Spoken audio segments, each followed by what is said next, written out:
heart of Shanghai lived a quiet girl named Meilin.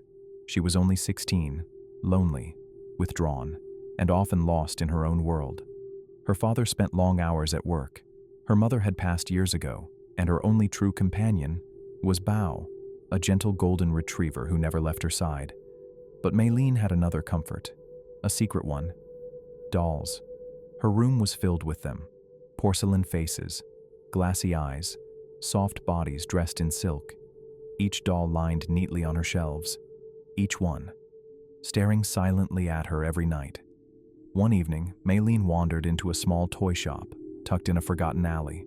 The air inside smelled of dust and something else, something sour. The shopkeeper was an old man, silent, watching her every move. And in the far corner, Meilin saw it, a doll unlike any she had ever seen. It was called Labo, a limited edition designer doll. Its round face looked almost innocent, but its grin stretched unnaturally wide, and its eyes seemed too alive. Meilin's chest tightened. She should have walked away, but she couldn't. The shopkeeper whispered, "Take it home. It's waiting for you from the very first night." Bao sensed something was wrong.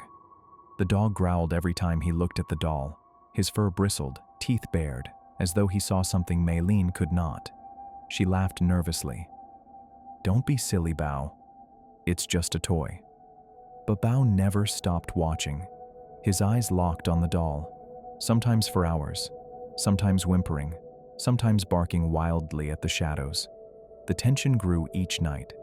The doll remained perfectly still, yet Bao's terror only deepened. Soon, strange things began to happen.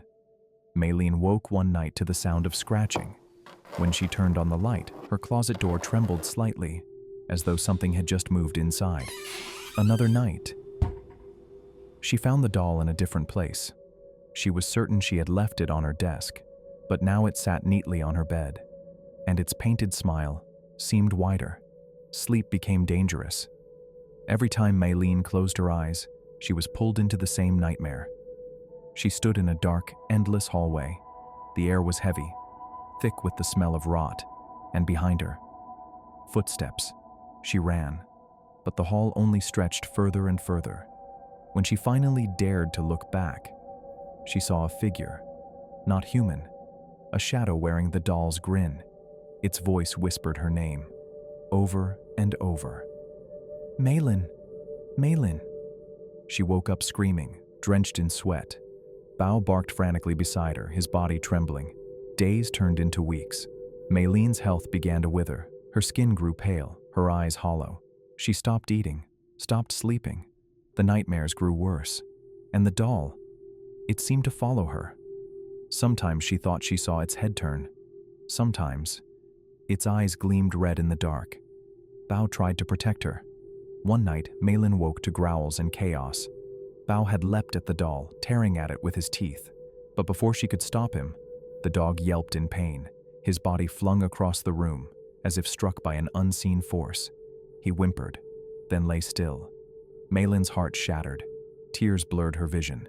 Something inside her snapped. She grabbed the doll, rushed outside, and threw it into the fire pit behind her home. The flames swallowed it whole. She stood there for hours, watching until nothing but ash remained. For the first time in weeks, she slept without nightmares. The silence of the house felt lighter, almost safe. But safety was only an illusion. The next morning, her father returned home. He called for Meilin. No answer. He climbed the stairs, and what he found will haunt him forever. Meilin lay lifeless on her bed, her face frozen in horror, her eyes wide open, staring into nothing. And on her nightstand, where the ashes should have been gone, sat the doll. Perfect, untouched, smiling. No one knows how it returned. Some say Meilin never truly destroyed it. Others whisper that the doll was never really a doll at all.